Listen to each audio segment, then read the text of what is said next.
Ayan, napakaganda ng lugar. Ayan, ang ganda niya, diba?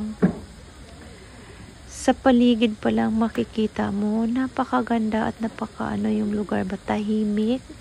Nakakawala ng pagod. Kulay berde ang paligid. Tahimik pa. Ayan, may ano pa siya dyan, oh. Yung tubig niya, napakaganda tingnan, diba?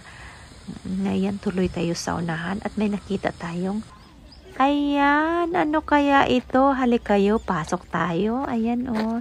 Napakaganda niya ang kulay. Ayan, mapawaw talaga kayo dito pag pumasok kayo dito sa lugar na to. Kayo nung nakita ko talagang hinila ko talaga yung kasama ko na dito tayo. Hindi pwedeng hindi tayo pupunta dito. Uwi tayo na hindi tayo makapasok sa lugar na to. Talagang hinila ko talaga siya. Ayan. Tuloy-tuloy umiikot. At marami ditong nagpupunta na taga-ibang bansa.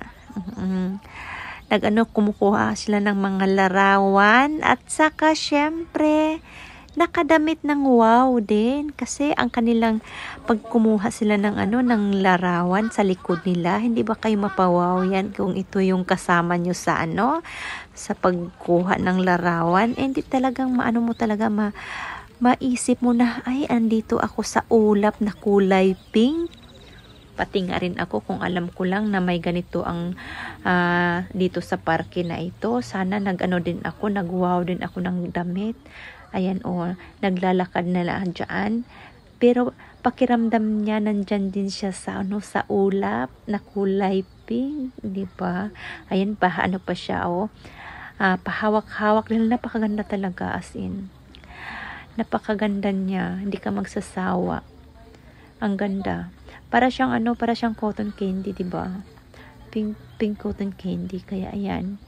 Ayan, tuloy-tuloy. Tuwang-tuwa naman si Inday. Kaya ayan, patigil-tigil pa kahit sinabi sa isa, diretso ang lakad.